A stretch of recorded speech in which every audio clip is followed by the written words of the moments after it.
ठाकुर जी देख रहे हैं कि भैया श्री जी को श्रृंगार है रहे हो है, कितनी सौभाग्यवंत है ललिता विशाखा आदि सब सखियां। बताओ, श्री जी के कानन को ऐसे पकड़ के कुंडल पहना रही हैं, श्री जी के पत्रावली को श्रृंगार कर रही हैं, चुनरी ला के उड़ा रही हैं, बीच बीच में श्री जी को जल की प्यास लगे तो अपने हाथों से जल पिला रही हैं, पावन में पाजेब पहना रही हैं। ठाकुर जी की इच्छा है रही है कि ये सेवा हमको मिल जाए, लेकिन ये जब तक ये सवरी खड़ी रहेंगी तब तक हमको ये सेवा नहीं मिलेगी।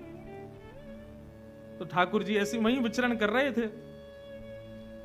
तो ठाकुर जी बोले, मुझको तो बड़ी जोर की भूख लगी है, ऐसा मन कर रहा हो कि कोई वृक्षन से फल तोड़ के लिया है, मुझको खवाए दे, मैं तो आनंदित है जाऊं। तो सहचरियां भले ही ठाकुर जी से उठी उठी रहती हैं, थोड़ी न तेज आवाज में ही रहे, लेकिन वो एक पंक्ति है, हम श्री राधे जू के बल अभिमानी, टेढ़े रहत मोहन रसियासों, बोलत अटपटी वाणी। किशोरी जी के बल का अभिमान है सब सहचरियों को, ठाकुर जी से सीधे मुंह बात ना करें। लेकिन अगर ठाकुर जी को कोई श्रम हो रहा है तो सब सहचरियां उनकी भी सेवा करती हैं। ठाकुर जी बोले, मुझे तो मन कर रहा है कि बहुत जोर की भूख लगी है, कोई फल तोड़ के लिया है। इतने में एक सखी बोली, श्यामाजू ठाकुर जी को भूख लगी है, ये बाकी सब सखी लगी, मैंने फल तोड़ लाऊं? बोला हाँ जाओ। लालजू अभी रुको, हम अभी आपके लिए फल लाएं। एक गई। ठाकुर जी बोले, और बच्ची हैं, इनको कैसे भगाऊं? अरे मुझको तो प्यास भी लगी है, कोई जल लिया तो, यमुना जल से आजकल प्यास ना बुझे भैया, कोई बढ़िया मटका में भर के और कुआं से निकाल के लेके आवे तो आनंद आ जाए। तो एक सखी बोले, अरे जय को प्यास लगी है, मैं जाऊं? दूसरी सखी भाग गई। लेकिन चतुर दो सखियां हैं, ललिता और विशाखा, ये सब समझ जाएं ठाकुर जी के मन की बातन में।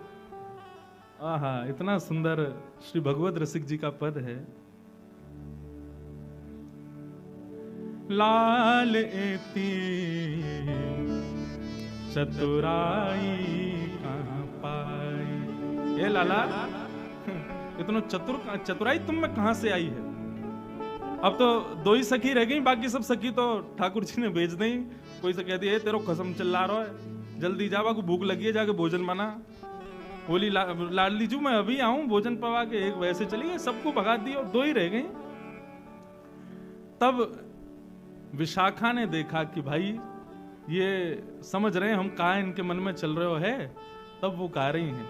अब देखो ठाकुर जी के हृदय का भाव यहां प्रकट कर रही हैं। लालेते चतुराई कहां पाई। लाल जी चतुर तो बहुत हो आप। बोले क्यों? बोले सब एक एक करके सखी भगा दें आपने, आपके मन में कहा चल रहा है हमें सब पता है। बोले कहा? बोले जावक के मिस पांव परत हो। जावक कहते हैं वो लाल लाल लगाती मात्राएं चरणों में, क्या बोलते हैं उसको? हैं? महावर बोलते हैं ना। तो सखियां तो सब श्रृंगार कर रही हैं किशोरी जी को, लेकिन ठाकुर जी बीच बीच में कहा करें जावक चिन्ह लिया में, जावक लिया में, और बीच में कहें आप सब ऊपर को करो, मैंने चरणन में एक जावक लगा दूं। विशाखा ललिता बोली हम सब समझ रही हैं, ये जावक के मिस पांव परत हो, आप श्री जी के पांव छुए को प्रयास करो, या ये महावर लगावे के चक्कर में हम सब समझे आपकी बातन में। जावक के मिस पांव परत हो, करन चात आपन मन भाई, करन चात आपन मन भाई। अपने मन की सी सेवा करना चाहो, हम सब जान रही हैं। लालेती चतुराई कहां पाई, लालेती चतुराई कहां पाई। ठाकुर जी बोले ना ना ऐसी बात ना है, अरे आप ले लो महावर तो आप लगाओ, जावक चिन्ह आप बनाओ, मौका पड़िए। मैं तो अपने कामन को छोड़ छोड़ के आऊं यहाँ श्री जी के पास में, मुंह कोई वो थोड़ी है। माँ यशोदा मैया नंद बाबा उनको इकलौतों में लाला, 9 लाख गैयान को भार मेरे सिर पे, पूरा घर मुंह को संभालना पड़े। अरे तुम तो सब बरसाने वाली हो, माँ तो अनेक सब लोग हैं संभालने को, नहीं तो पूछो तो पूरे गोकुल तो मेरी भ्रगुटीन पे ही रहवे। मैं वहां गोकुल को बेचारे को अनाथ छोड़ के यहाँ श्री जी की सेवा में आऊं, मोह कहा पड़ी? चलो जाऊंगा, मोह कहा है अभी चलो जाऊंगा।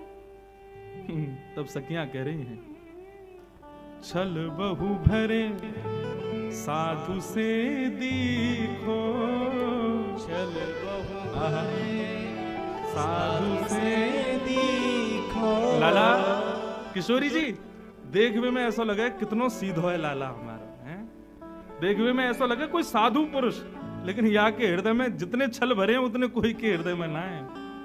छल बहु भरे साधु से दीखो, छल बहु भरे साधु से दीखो।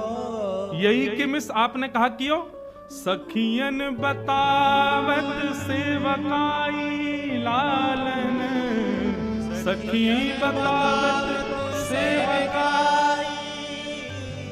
और यही छल के कारण आपने सबरी सखी यहाँ पे भेज दी, मुझको फल लेके आओ, मुझको जल लेके आओ, तेरो कसम चिल्ला रहा हो, तेरो बालक रो रहा है, सब भेज देंगे यहाँ पे। ठाकुर जी बोले पोल पट्टी खुल ही गई है, सब इन्हें पता चल ही गया कि हम श्री जी के संग एकांत में उनको श्रृंगार करवे को भाव रख रहे हैं। वो लाला यहाँ पे अब गुमान करवे तो काम नहीं चलेगा, झुक जा। विशाखा अब तू समझ ही गई है मन की बात, तो फिर पूर्ण कर ही दे, हमारे काम को पूर्ण करवा ही दे, श्री जी को श्रृंगार को अधिकार हमें ही दे दे।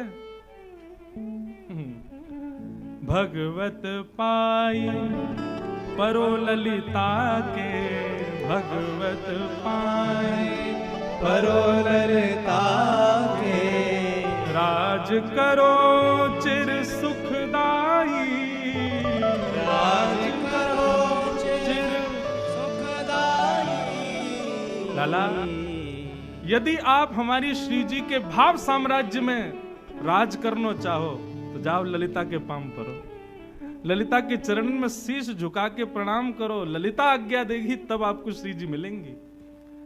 और श्री जी की सेवा पावे के लिए हमारे श्याम सुंदर ललिता के चरणन में प्रणाम कर रहे हैं, सिर रख कर के दंडवत कर रहे हैं, ताकि ललिता अधिकार दे श्री जी के सेवा को।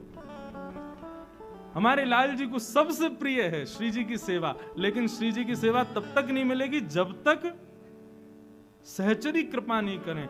आज के भाव में ये सहचरियां कौन है बंधुओं? हमारे ब्रज में श्री राधा नाम उच्चारण करने वालों साधारण ब्रजवासी भी है ना, तो ये समझो ये सहचरी है, यही अधिकार देगो किशोरी जी को, या के बगैर वो अधिकार नहीं मिल सके। इसलिए हमारे ब्रजवासी और ब्रज के संतों को खूब प्रणाम करो, क्योंकि किशोरी जी और ठाकुर जी की सेवा को अधिकार वे ही प्रदान करेंगे। हम वहां जाकर के भी ये सोचा नागपुर के सेठ हैं, कलकत्ता के सेठ हैं, बंबई से बहुत बड़े अमीर आदमी हैं, तो श्री जी और ठाकुर जी कभी आपको सेवा नहीं मिल सकती। वहां जाकर के तो अपनी ठकुराई और अपने भाव सब भूलो और ब्रजवासी और सब सहचरी के चरणन में नाक रगड़ के प्रणाम करो, वे प्रसन्न है गए तो श्री जी आपको सहज मिल जाएंगे। दोनों पक्ष हैं, भाव पक्ष से तो श्याम सुंदर ललिता को भी प्रणाम करने को तैयार हैं यदि श्री जी की सेवा मिले, लेकिन हम आप सबके पक्ष में यहाँ पर भगवत रसिक जी आज्ञा कर रहे हैं, भैया सदा ब्रज के रसिकों को प्रणाम करते रहो, दंडवत करते रहो, नमन करते रहो, उनमें अवगुण मत देखो, क्योंकि वे ही आपको श्री जी और ठाकुर जी की सेवा देंगे, उनके बगैर ये मिलना असंभव है।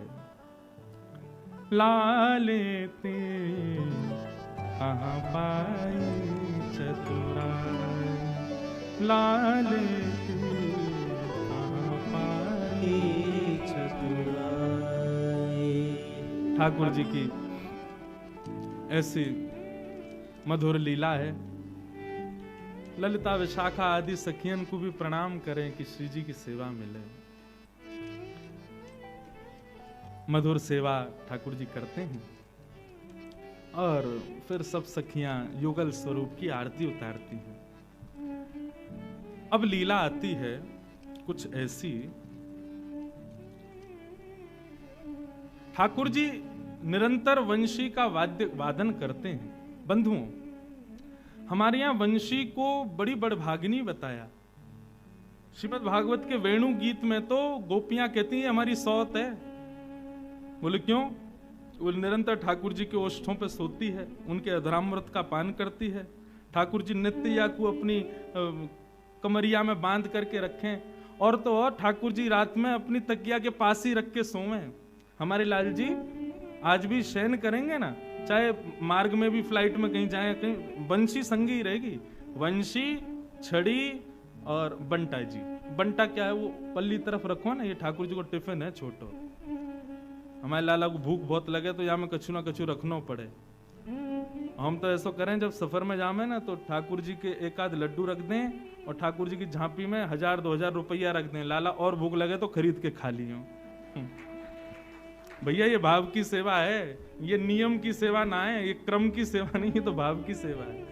तो ठाकुर जी वंशी सदा अपने संग रखें। क्यों रखें?